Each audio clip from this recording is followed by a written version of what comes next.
आइए आज हम 10वीं कक्षा का 9वां पाठ दक्षिण गंगा गोदावरी पाठ के द्वारा गोदावरी मैया का दर्शन करते हैं। इस यात्रा वृत्तांत को पाठ्य पुस्तक और टीचिंग नोट्स दोनों के आधार पर हम पाठ को सुनिश्चित और सुव्यवस्थित रूप से पाठ पढ़ाने के लिए ध्यान रखने वाली मुख्य बिंदुओं को आज जानेंगे। दक्षिण गंगा गोदावरी पाठ पाठ्यक्रम में अक्टूबर महीने में दिया गया है। इस पाठ के उन्मुखीकरण से उपचारात्मक शिक्षण तक कुल 8 कालांश नियतन किए गए। अब हम कालांशों का विभाजन देखते हैं। उन्मुखीकरण से विषय प्रवेश तक 1 टीचिंग पीरियड, पाठ पठन के लिए 2 टीचिंग पीरियड, अर्थग्राह्यता प्रतिक्रिया के लिए 1 टीचिंग पीरियड, अभिव्यक्ति सृजनात्मकता के लिए 1 टीचिंग पीरियड और 1 स्टूडेंट इंटरेक्शन पीरियड, भाषा की बात के लिए 1 टीचिंग पीरियड, उपचारात्मक शिक्षण के लिए 1 टीचिंग पीरियड, इस तरह कुल मिलाकर 8 कालांशों में विभाजित किया गया है। इस पाठ के पश्चात विद्यार्थी द्वारा सीखे जाने वाले अंश यानी सीखने के परिणाम देखते हैं। पौराणिक गाथाओं के बारे में नदियों के उद्गम के बारे में चर्चा कर सकेंगे, नदियों के बारे में ज्ञान प्राप्त कर सकेंगे, यात्रा वृत्तांत की विधा विशेषताओं पर चर्चा कर सकेंगे, लेखक कालेलकर के बारे में जानकारी प्राप्त कर सकेंगे, विविध प्रकार के प्रश्नों के उत्तर सोचकर सही रूप से बता सकेंगे और लिख सकेंगे, शब्द ज्ञान और व्याकरण का विकास कर सकेंगे। पूर्व अवधारणा के अंतर्गत यानी इस पाठ को पढ़ाने से पहले विद्यार्थियों में संभावित पाए जाने वाला पूर्व ज्ञान के अंतर्गत भारत में प्रवाहित विविध नदियों से संबंधित जानकारी होनी चाहिए।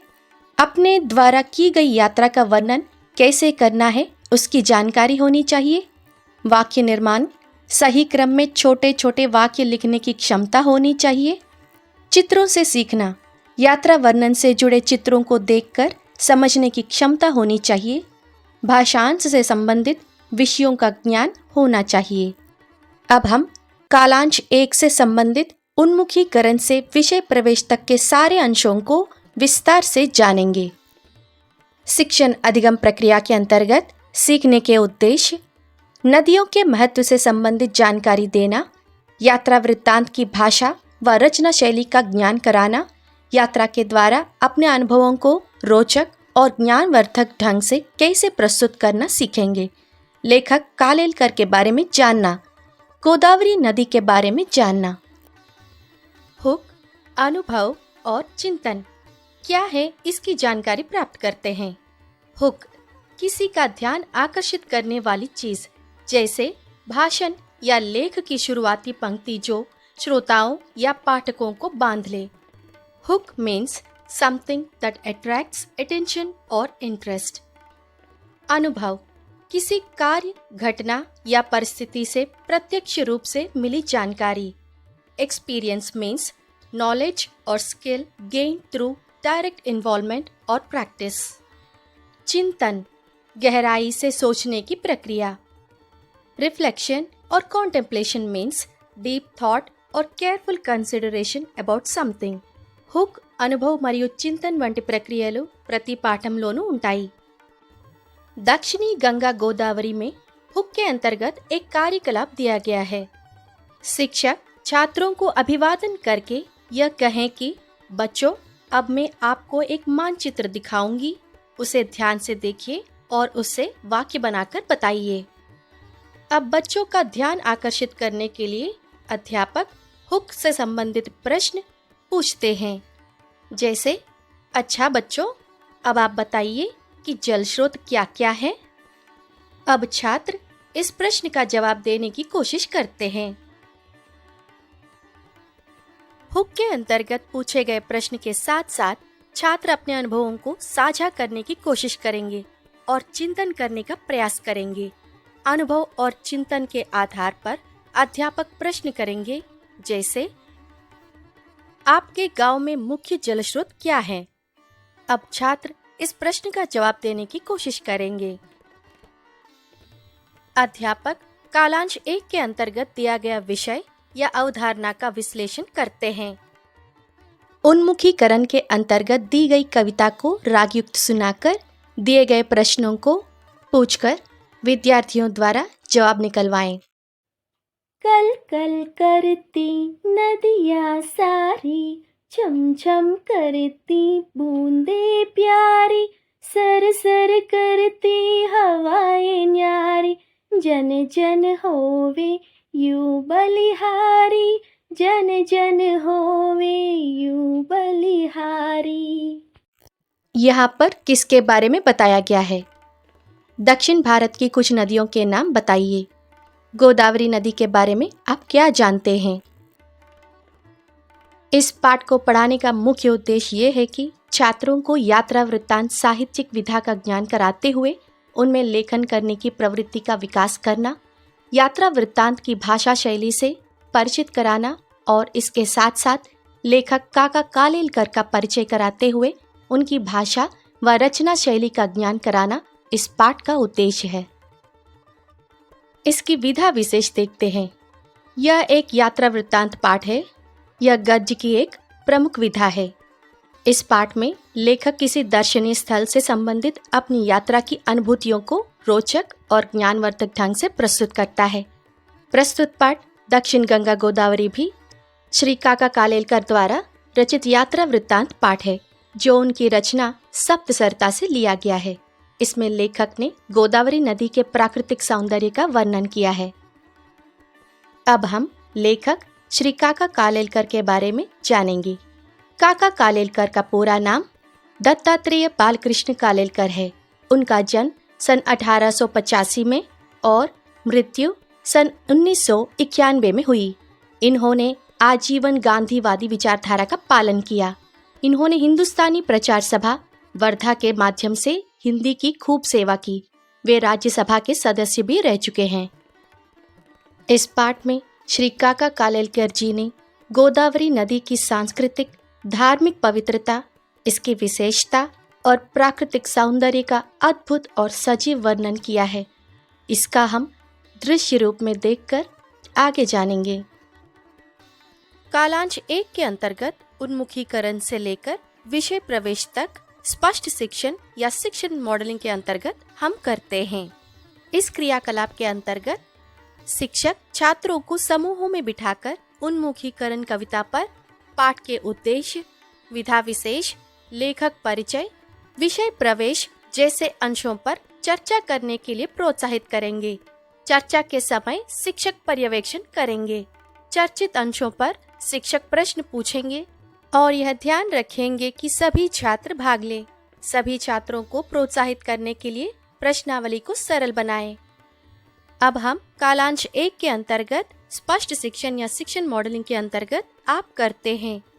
इस क्रियाकलाप के अंतर्गत छात्र पूछे गए प्रश्नों के उत्तर देंगे। कालांश 1 के अंतर्गत स्पष्ट शिक्षण या शिक्षण मॉडलिंग के अंतर्गत CFU यानी चेक फॉर अंडरस्टैंडिंग, इस क्रियाकलाप के अंतर्गत अध्यापक तथ्यात्मक प्रश्न और खुले प्रश्न पूछेंगे, जैसे प्रस्तुत पाठ किस विधा में लिखा गया है, नदियों से क्या क्या लाभ हैं, इत्यादि। छात्र इन प्रश्नों के उत्तर देने का प्रयास करेंगे। कालांश 1 के अंतर्गत अगला क्रियाकलाप समापन, समरी ऑफ दिस पीरियड। इसके अंतर्गत शिक्षक मुख्य विषयों को दोहराकर पाठ को समाप्त करें और गृह कार्य समझाएं। कालांश 1 के अंतर्गत स्पष्ट शिक्षण या शिक्षण मॉडलिंग के अंतर्गत गृह कार्य, होमवर्क। इसके अंतर्गत कालांश 1 से संबंधित सीखे गए विषयों पर गृह कार्य दें। अब तक इस पूरे कालांश 1 के अंतर्गत उन्मुखीकरण से लेकर विषय प्रवेश तक हम कक्षागत करने वाले क्रियाकलाप जैसे हुक, अनुभव और चिंतन, मैं करता या करती हूँ, हम करते हैं, आप करते हैं, CFU और समापन जैसे कार्यकलापों की जानकारी प्राप्त कर चुके हैं। आशा करते हैं कि इन सभी अंशों को ध्यान में रखते हुए अपना शिक्षण और महत्वपूर्ण बनाएं। अब हम कालांश 2 के अंतर्गत पाठ पठन के बारे में जानेंगे।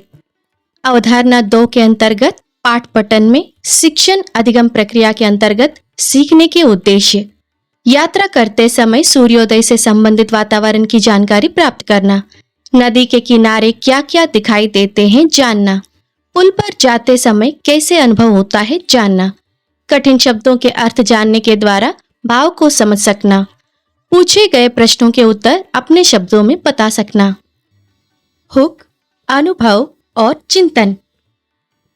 हुक के अंतर्गत शिक्षक छात्रों को अभिवादन करके श्याम पट पर पाठ का नाम लिखते हुए यह कहें कि बच्चों, अब हम दक्षिणी गंगा गोदावरी पाठ के बारे में जानकारी प्राप्त करेंगे।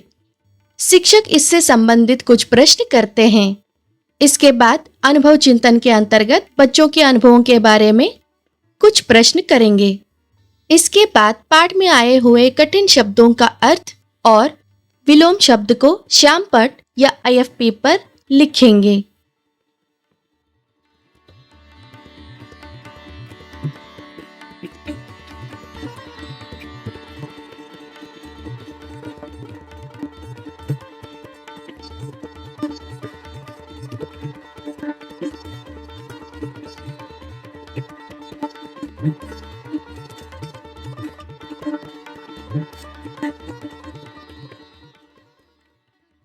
चलिए इसका विस्तार वर्णन दृश्य रूप में देखकर गोदावरी मैया का दर्शन करते हैं।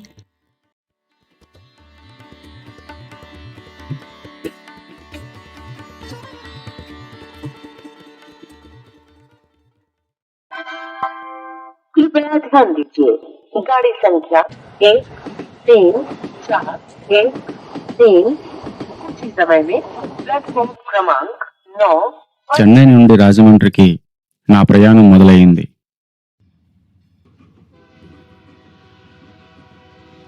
రాజమండ్రిలో గోదావరి మాతను దర్శించేందుకు నా మనస్సు ఎంతగానో ఉవ్వుళ్ళూరింది. రాజమండ్రి చేరే క్రమంలో బెజవాడ వద్ద సూర్యోదయం చూసే భాగ్యం కలిగినది. అవి వర్షాకాలపు రోజులు కదా. మార్గం అంతా ఇటు చూసిన చెరువులు, తోటలు మరియు అందమైన పచ్చదనం కనువిందు చేశాయి.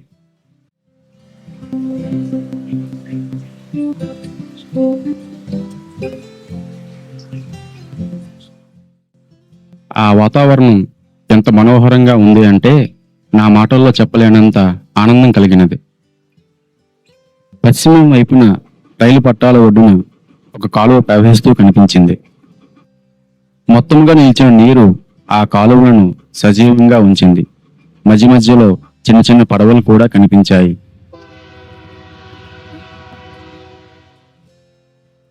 రంగురంగుల మేఘాలు ఆకాశంలో తేలుతూ వాటి ప్రతిబింబం ఆ నీటిలో స్నానం చేస్తున్నట్లుగా అనిపించాయి. అందువలనేమో నీరు మరింత లోతుగా ఉన్నట్లు అనిపించింది. చుట్టుప్రక్కల చంచలమైన పుష్పాల మధ్య నిశ్శబ్దంగా నిలిచిన కొంగలు మరియు ఉదయం వీచిన గాలితో కలిసి నా మనస్సుని ఆనందింపజేశాయి. ఈ కవితా స్వరూప ప్రయాణంలో నేను కొవ్వూరు స్టేషన్కి చేరుకున్నాను.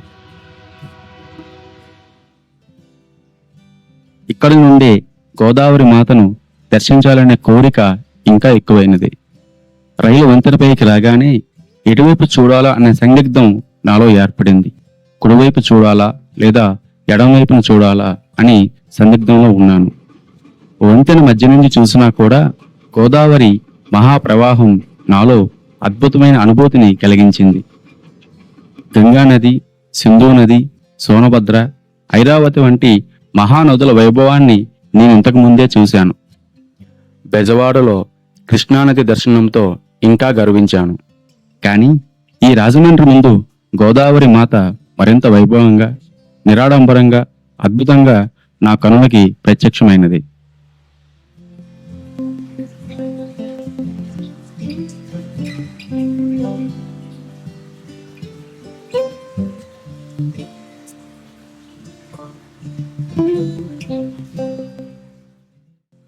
ఆ దృశ్యం చూస్తూ నేను ప్రకృతి యొక్క దివ్య భవ్య కావ్యాన్ని నా కనులతో ఆస్వాదించాను. పడమర వైపున పర్వత శ్రేణులు, మేఘావృత ఆకాశం, శ్యామలవర్ణ మేఘాలు, లోతైన నీటి ప్రవాహం ఇవన్నీ కలిసి ఒక శీతల సౌందర్యాన్ని నాకు కలిగించాయి.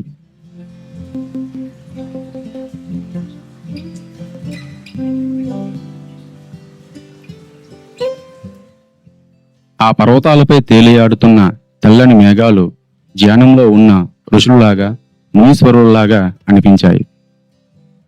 ఈ ప్రకృతి అందాన్ని నేను నా మాటల్లో వర్ణించలేను.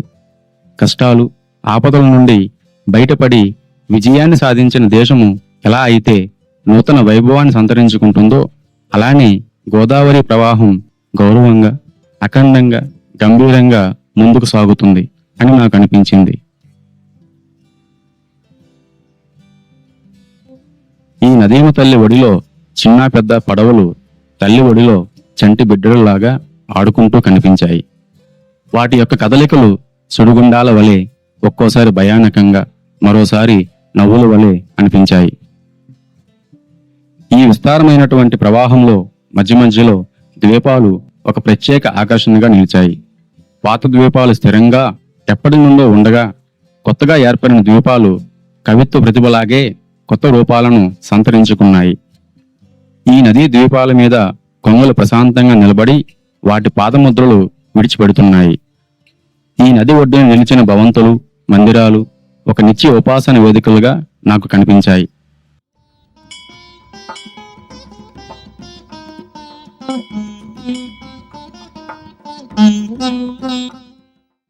గోదావరి తీరంలో ఉన్న దేవాలయాలు, ఘంటానాదములు, నిత్య ఉపాసనల మధ్య భక్తులు ఈ నదీ జలాన్ని పవిత్రంగా భావించి కలశములలో నింపుకుని తిరిగి విడిచిపెట్టే దృశ్యము నా మనస్సుకి ఎంతో పవిత్రంగా అనిపించింది. గంగా జలానికి సరిసమానముగా గోదావరి జలానికి ప్రజలు ఇచ్చే భక్తి ఇక్కడ ప్రతి మనస్సులోనూ నిండుగా కనిపించింది. అందుకే ఈ గోదావరి మాతను దక్షిణ గంగగా పిలుస్తారు. వంతెన దాటి తూర్పు వైపున చూసినప్పుడు గోదావరి మరింత విశాలంగా కనిపించింది.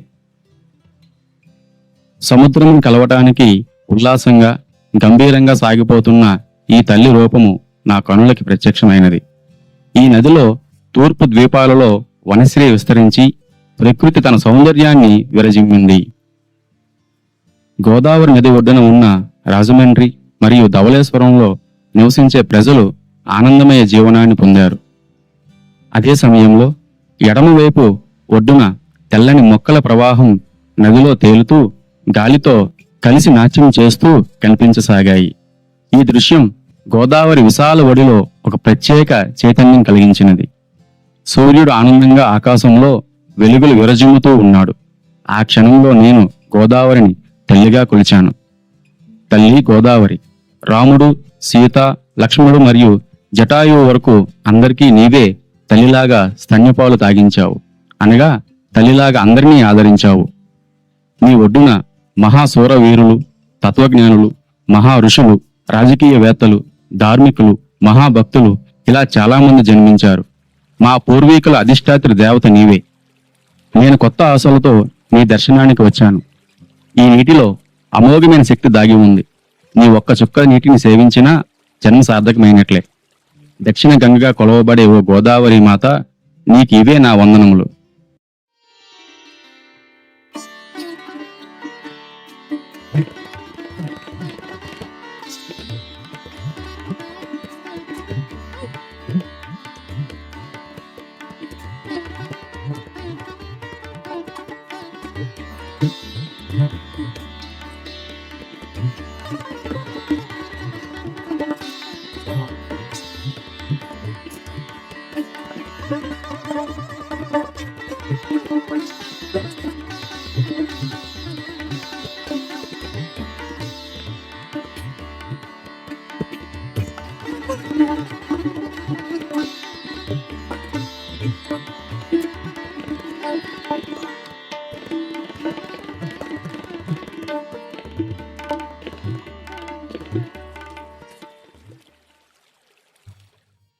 स्पष्ट शिक्षण या शिक्षण मॉडलिंग के अंतर्गत हम करते हैं।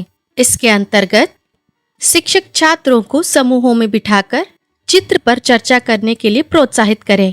इसके बाद शिक्षक आदर्श वाचन करके बच्चों को वाचन का अनुसरण करवाएं और शिक्षक पर्यवेक्षण करें।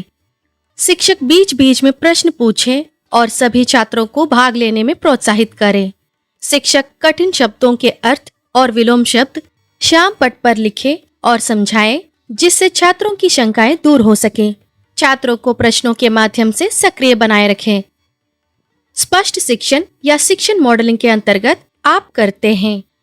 इसके अंतर्गत छात्र श्याम पट पर लिखे कठिन शब्दों के अर्थ और विलोम शब्दों को अपनी उत्तर पुस्तिका में लिखेंगे। छात्र पूछे गए प्रश्नों के उत्तर देने का प्रयास करेंगे। स्पष्ट शिक्षण या शिक्षण मॉडलिंग के अंतर्गत CFU यानी चेक फॉर अंडरस्टैंडिंग। इसके अंतर्गत अध्यापक तथ्यात्मक प्रश्न और खुले प्रश्न पूछेंगे, जैसे सूर्योदय के समय प्रकृति का वातावरण कैसा दिखाई देता है। नदी के किनारे का वर्णन अपने शब्दों में दीजिए। स्पष्ट शिक्षण या शिक्षण मॉडलिंग के अंतर्गत समापन यानी समरी ऑफ दिस पीरियड। इसके अंतर्गत पाठ का सार बताकर समाप्त करें और गृह कार्य समझाएं। स्पष्ट शिक्षण या शिक्षण मॉडलिंग के अंतर्गत गृह कार्य यानी होमवर्क। इसके अंतर्गत छात्रों को सीखी हुई बातों पर गृह कार्य दें। अब तक पूरे कालांश 2 के अंतर्गत पाठ पठन में कक्षागत करने वाले क्रियाकलाप जैसे हुक, अनुभव और चिंतन, मैं करता या करती हूँ, हम करते हैं, आप करते हैं, CFU, समापन और गृह कार्य जैसे कार्यकलाप करने की जानकारी प्राप्त कर चुके हैं।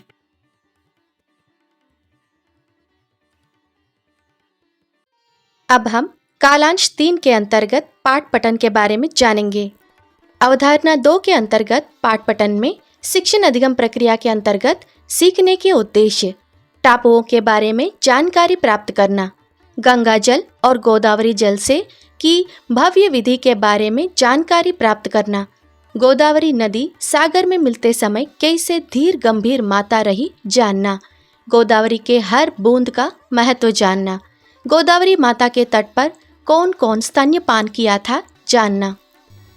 हुक, अनुभव और चिंतन।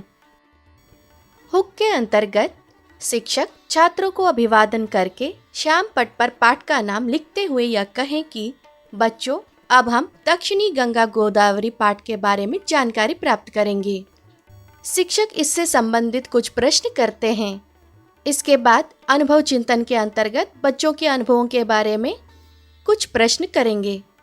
इसके बाद पाठ में आए हुए कठिन शब्दों का अर्थ और विलोम शब्द को श्याम पट या IFP पर लिखेंगे।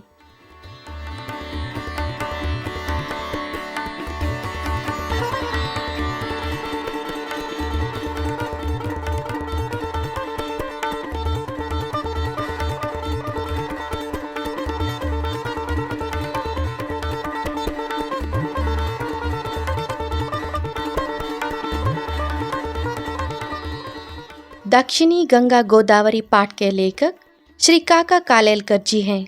इसमें लेखक प्रकृति का सुंदर वर्णन किया है। लेखक चेन्नई से राजमंद्री रेल की यात्रा कर रहे थे। बिजवाड़ा से आगे सूर्योदय हुआ। बरसात के दिन होने के कारण जहाँ तहाँ विविध छटा वाली हरियाली फैली हुई थी। यह बहुत सुंदर दिखता है। पूर्व की तरफ एक नहर रेल की पटरी के किनारे पर बह रही थी। उसमें तितलियों की तरह अपने पाल कतार में खड़ी हुई नौकाओं के से नहर का अनुमान लगाना पड़ता। बीच में छोटे छोटे तालाबों में रंग बिरंगे बादलों वाला आसमान नहाने के लिए उतरता हुआ ऐसा दिख पड़ता जैसे ऋषि या मुनि हो। कहीं कहीं चंचल कमलों के बीच मौन बगुलों को देखकर सवेरे की ठंडी हवा का अभिनंदन करने का मन मचल पड़ता। कोवूरू स्टेशन पर गोदावरी माँ का दर्शन होता है। गोदावरी आंध्र प्रदेश और तेलंगाना की प्रमुख जीव नदी है और यह अत्यंत सुंदर है। राजमहेंद्री के निकट आते ही यह और अद्भुत दिखाई देती है। रेल की पुल से गुजरते समय यह सबका मन लुभा लेती है और भी सुंदर दिखती है। राजमहेंद्री के आगे गोदावरी की शान और शौकत बड़ी निराली है। पश्चिम की तरफ दूर दूर तक पहाड़ियों की श्रेणियां हैं। बादलों का सावला रंग गोदावरी के मटमैल जल की छाई को और भी गहरा कर देता है। गोदावरी का अखंड प्रवाह पहाड़ों में से निकलकर अत्यंत गौरवशाली लगता है। यह ऐसा लगता है कि छोटे बड़े जहाज गोदावरी के जल में तैर रहे हैं। नदी का किनारा यानी मनुष्यता की कृतज्ञता का अखंड उत्सव गोदावरी नदी के किनारे के मंदिरों के ऊंचे ऊंचे शिखर उसकी अखंड उपासना है। यहाँ मंदिरों की घंटियों की आवाज़ दूर दूर तक सुनाई देती है। संस्कृत के उपासक भारतवासी यहाँ गंगा जल के आधे कलश गोदावरी में उड़ेल कर गोदावरी के जल से फिर अपना कलश भर कर ले जाते हैं। यहाँ की टापुओं की अलग ही शोभा है। पश्चिम की तरफ गोदावरी जितनी चौड़ी थी उससे भी ज्यादा पूरब में थी। सरितपति से सरिता मिलने जाए तब उसे संभ्रम, घबराहट और उत्तेजना तो होगी ही, पर गोदावरी तो धीर गंभीर माता ही ठहरी। माता गोदावरी राम, लक्ष्मण और सीता से लेकर बूढ़े जटायु तक सबको तूने ही स्तनपान करवाया था। गोदावरी के तट पर शूरवीर भी पैदा हुए और बड़े बड़े तत्वज्ञानी भी, साधु संत भी जन्मे, धुरंधर राजनीतिज्ञ भी और ईश्वर भक्त भी। लेखक का कहना है कि गोदावरी के जल में अमोघ शक्ति है, उसके पानी का एक बूंद का सेवन भी व्यर्थ नहीं जाता। स्पष्ट शिक्षण या शिक्षण मॉडलिंग के अंतर्गत हम करते हैं। इसके अंतर्गत शिक्षक आदर्श वाचन करके बच्चों को वाचन का अनुसरण करवाएं और शिक्षक पर्यवेक्षण करें। शिक्षक प्रश्न पूछें और सभी छात्रों को भाग लेने में प्रोत्साहित करें। शिक्षक कठिन शब्दों के अर्थ और विलोम शब्द श्याम पट पर लिखें और समझाएं, जिससे छात्रों की शंकाएं दूर हो सके। बीच बीच में छात्रों को प्रश्नों के माध्यम से सक्रिय रखें। स्पष्ट शिक्षण या शिक्षण मॉडलिंग के अंतर्गत आप करते हैं। इसके अंतर्गत छात्र श्याम पट या IFP पर लिखे कठिन शब्दों के अर्थ और विलोम शब्दों को अपनी उत्तर पुस्तिका में लिखेंगे। शिक्षक के द्वारा पूछे गए प्रश्नों के उत्तर देने का प्रयास करेंगे। स्पष्ट शिक्षण या शिक्षण मॉडलिंग के अंतर्गत CFU चेक फॉर अंडरस्टैंडिंग। इसके अंतर्गत अध्यापक तथ्यात्मक और खुले प्रश्न करेंगे। स्पष्ट शिक्षण या शिक्षण मॉडलिंग के अंतर्गत समापन यानी समरी ऑफ दिस पीरियड। इसके अंतर्गत शिक्षक पाठ का सार बताकर समाप्त करें और गृह कार्य समझाएं। स्पष्ट शिक्षण या शिक्षण मॉडलिंग के अंतर्गत गृह कार्य यानी होमवर्क। इस कालांश के अंतर्गत सीखे गए अंशों पर गृह कार्य दें। अब तक इस पूरे कालांश के अंतर्गत पाठ पठन में हम हुक, अनुभव और चिंतन, मैं करता या करती हूँ, हम करते हैं, आप करते हैं, CFU, समापन और गृह कार्य जैसे कक्षागत कार्यकलापों की जानकारी प्राप्त कर चुके हैं। धन्यवाद। अब हम कालांश 4 के अंतर्गत अर्थग्राह्यता प्रतिक्रिया के बारे में जानेंगे। अवधारणा 3 के अंतर्गत अर्थग्राह्यता प्रतिक्रिया में शिक्षण अधिगम प्रक्रिया के अंतर्गत सीखने के उद्देश्य, विभिन्न प्रकार के प्रश्नों के उत्तरों को स्पष्ट और सही रूप से सोचकर बताना, पाठ के आधार पर पूछे गए प्रश्नों का उत्तर हाँ या नहीं में देना, अपठित गद्यांश पढ़कर पूछे गए प्रश्नों का उत्तर लिखना, अवतरण के मुख्य शब्द पहचान कर लिखना। हुक, अनुभव और चिंतन। हुक, अनुभव और चिंतन। इसके अंतर्गत शिक्षक छात्रों को अभिवादन करके श्याम पट पर पाठ का नाम लिखें और हुक, अनुभव और चिंतन से संबंधित प्रश्न करें। सभी छात्रों के उत्तरों को सुनें और पाठ्य पुस्तक में दी गई अभ्यास कार्य करवाएं। छात्र शब्दावली के अंतर्गत विषय वस्तु से जुड़े नए शब्द और वाक्य लिख पाएंगे। स्पष्ट शिक्षण या शिक्षण मॉडलिंग के अंतर्गत मैं करता हूँ या करती हूँ। इसके अंतर्गत अध्यापक अर्थग्राह्यता प्रतिक्रिया से संबंधित दिए गए अभ्यास कार्यों को बच्चों से करवाएं। स्पष्ट शिक्षण या शिक्षण मॉडलिंग के अंतर्गत हम करते हैं। इसके अंतर्गत अध्यापक छात्रों को समूहों में बिठाकर अर्थग्राह्यता प्रतिक्रिया में दी गई प्रश्नों पर चर्चा करवाएं। शिक्षक उनका पर्यवेक्षण करें, छात्रों की शंकाएं निवृत्ति करें, बीच बीच में छात्रों से प्रश्न करें और ध्यान रखें कि सभी छात्र उसमें भागीदारी बने। सभी छात्रों का ध्यान आकर्षित करने के लिए प्रश्न सरलतम बनाएं। पाठ के आधार पर दिए गए वाक्य सही है या नहीं इसका उत्तर निकलवाएं। दिए गए गद्यांश को छात्रों से पढ़वाकर पूछे गए प्रश्नों के उत्तर समूहों में चर्चा करवाएं। सही उत्तर देने के लिए प्रोत्साहित करें। छात्रों के द्वारा दी गई सही उत्तरों को शिक्षक श्यामपट पर लिखें। स्पष्ट शिक्षण या शिक्षण मॉडलिंग के अंतर्गत आप करते हैं। इसके अंतर्गत छात्र पाठ के आधार पर पूछे गए प्रश्नों के उत्तर देंगे। पाठ के आधार पर प्रश्नों के उत्तर हाँ या नहीं में दे सकेंगे। शिक्षक के द्वारा लिखे प्रश्नों के उत्तरों को छात्र अपनी उत्तर पुस्तिका में लिखेंगे। स्पष्ट शिक्षण या शिक्षण मॉडलिंग के अंतर्गत CFU चेक फॉर अंडरस्टैंडिंग। इसके अंतर्गत शिक्षक तथ्यात्मक प्रश्न और खुले प्रश्न पूछेंगे। स्पष्ट शिक्षण या शिक्षण मॉडलिंग के अंतर्गत समापन समरी ऑफ दिस पीरियड। इसके अंतर्गत अध्यापक मुख्य विषयों को दोहराकर पाठ को समाप्त करें और गृह कार्य समझाएं। स्पष्ट शिक्षण या शिक्षण मॉडलिंग के अंतर्गत गृह कार्य यानी होमवर्क, अर्थग्राह्यता प्रतिक्रिया से संबंधित अभ्यास कार्य करवाएं। अब तक पूरे कालांश से संबंधित अर्थग्राह्यता से लेकर प्रतिक्रिया तक हम, हुक, अनुभव और चिंतन, मैं करता या करती हूँ, हम करते हैं, आप करते हैं, CFU, समापन और गृह कार्य जैसे कार्यकलाप की जानकारी प्राप्त कर चुके हैं। धन्यवाद। अब हम कालांश 5 के अंतर्गत अभिव्यक्ति सृजनात्मकता के बारे में जानकारी प्राप्त करेंगे। अवधारणा 4 के अंतर्गत अभिव्यक्ति सृजनात्मकता के अंतर्गत शिक्षण अधिगम प्रक्रिया में सीखने के उद्देश्य, विभिन्न प्रकार के प्रश्नों के उत्तरों को स्पष्ट और सही रूप से सोचकर लिखना, यात्रा का वर्णन अपने शब्दों में लिखना, यात्रा वृत्तांत में लेखक के कौन से अनुभव अच्छे लगे उन अनुभवों के बारे में लिखना। हुक, अनुभव और चिंतन। इसके अंतर्गत शिक्षक छात्रों को अभिवादन करके श्याम पट पर पाठ का नाम लिखे और छात्रों से हुक, अनुभव और चिंतन से संबंधित प्रश्न करें। सभी छात्रों के उत्तर सुने और अभ्यास कार्यों को चर्चा के माध्यम से करवाएं। स्पष्ट शिक्षण या शिक्षण मॉडलिंग के अंतर्गत मैं करता हूँ या करती हूँ। इसके अंतर्गत अध्यापक अभिव्यक्ति सृजनात्मकता से संबंधित कार्य करवाएं।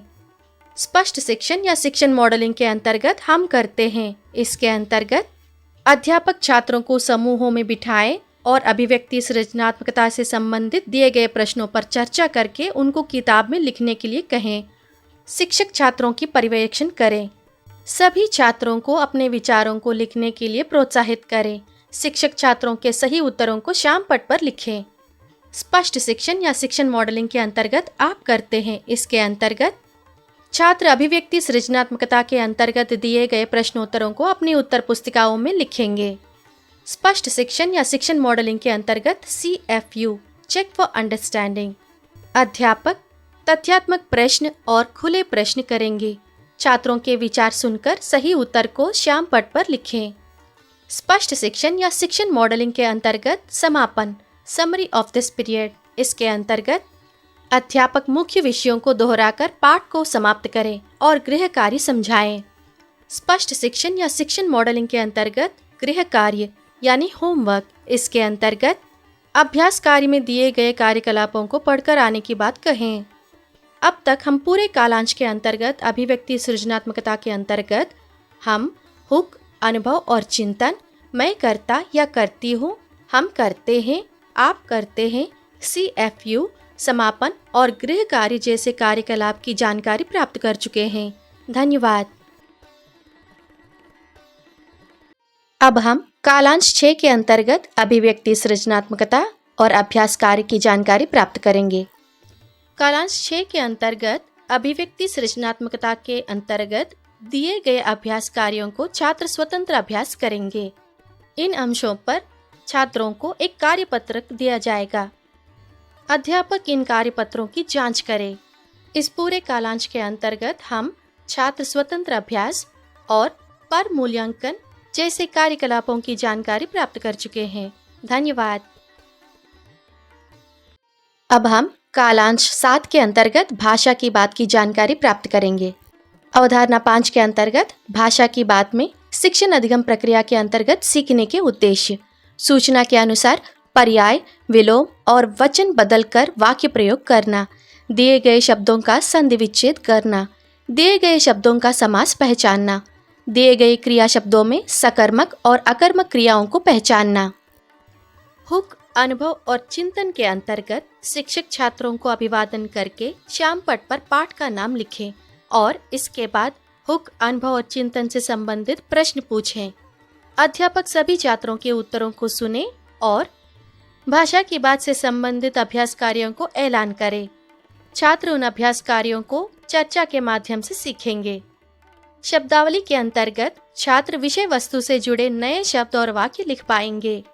स्पष्ट शिक्षण या शिक्षण मॉडलिंग के अंतर्गत मैं करता हूँ या करती हूँ, इसके अंतर्गत अध्यापक भाषा की बात से संबंधित सूचनाओं के अनुसार अभ्यास कार्य छात्रों से करवाएं, जैसे पर्याय शब्द, विलोम शब्द, वचन, संधि विच्छेद, समास, अकर्मक और सकर्मक क्रियाएं, उनकी परिभाषाएं और अकर्मक और सकर्मक क्रियाओं की उदाहरण छात्रों से करवाएं। अब हम भाषा की बात के अंतर्गत सूचना के अनुसार दिए गए अभ्यास कार्यों को एक एक करके करेंगे। पर्याय शब्द: बरसात, बारिश, वर्षा, सरिता, नदी, तटनी, पहाड़, पर्वत, गिरी। विलोम शब्द: विजय, पराजय, प्रसिद्ध, अप्रसिद्ध, दुर्लभ, सुलभ। वचन: नहर, नहरें, तितली, तितलियां, कविता, कविताएं, लहर, लहरें। चलिए संधि विच्छेद देखते हैं। सूर्योदय, सूर्य प्लस उदय। उन्माद, उत प्लस माद। पवित्र, पो प्लस इत्र। अत्यंत, अति प्लस अंत। समास: साधु, संत, द्वंद्व समास, चरण चिन्ह, तत्पुरुष समास, गंगा जल, तत्पुरुष समास। अकर्मक और सकर्मक क्रियाएं: सकर्मक क्रियाएं वे हैं जिनका अर्थ कर्म के बिना पूर्ण नहीं होता, और अकर्मक क्रियाएं वे होते हैं जिनका अर्थ बिना कर्म के भी पूर्ण हो जाता है। अकर्मक और सकर्मक क्रियाओं के कुछ उदाहरण देखते हैं। अकर्मक क्रिया: सोना, हंसना, उठना, दौड़ना, चलना। सकर्मक क्रिया के उदाहरण: पढ़ना, पीना, कहना, खाना, लिखना इत्यादि। स्पष्ट शिक्षण या शिक्षण मॉडलिंग के अंतर्गत हम करते हैं। इसके अंतर्गत अध्यापक छात्रों को समूहों में बिठाकर भाषा की बात के अंतर्गत दिए गए अभ्यास कार्यों पर चर्चा करके उत्तर बताने का मौका दें। शिक्षक उदाहरणों के माध्यम से संधि और समास के नियम फिर से उदाहरणों के माध्यम से बताएं तो छात्र उन्हें सीखेंगे। स्पष्ट शिक्षण या शिक्षण मॉडलिंग के अंतर्गत आप करते हैं। इसके अंतर्गत छात्र भाषा की बात से संबंधित दिए गए विषयों को अपनी उत्तर पुस्तिकाओं में लिखेंगे। स्पष्ट शिक्षण या शिक्षण मॉडलिंग के अंतर्गत CFU चेक फॉर अंडरस्टैंडिंग, इसके अंतर्गत अध्यापक तथ्यात्मक प्रश्न और खुले प्रश्न पूछेंगे। स्पष्ट शिक्षण या शिक्षण मॉडलिंग के अंतर्गत समापन समरी ऑफ दिस पीरियड, इसके अंतर्गत अध्यापक मुख्य विषयों को दोहराकर पाठ को समाप्त करें और गृह कार्य समझाएं। स्पष्ट शिक्षण या शिक्षण मॉडलिंग के अंतर्गत गृह कार्य होमवर्क, इसके अंतर्गत सीखे गए अंशों से संबंधित अभ्यास कार्यों को करवाएं।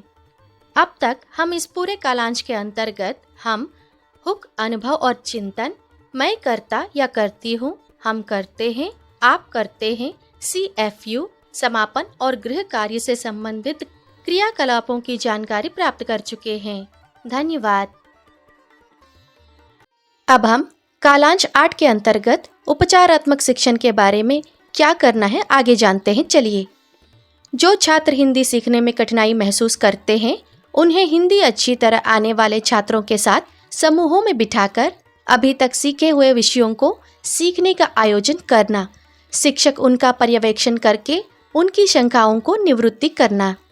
स्पष्ट शिक्षण या शिक्षण मॉडलिंग के अंतर्गत गृह कार्य होमवर्क, इसके अंतर्गत एक कार्य पत्रक छात्रों को गृह कार्य के रूप में दें। इस प्रकार टीचर्स डायरी में दिए गए अंशों को ध्यान में रखते हुए अपने शिक्षण को और भी महत्वपूर्ण बनाएं। Good luck. अब हम इस पाठ से संबंधित टीचर्स डायरी और रिफ्लेक्शंस लिखने का एक नमूना देखते हैं।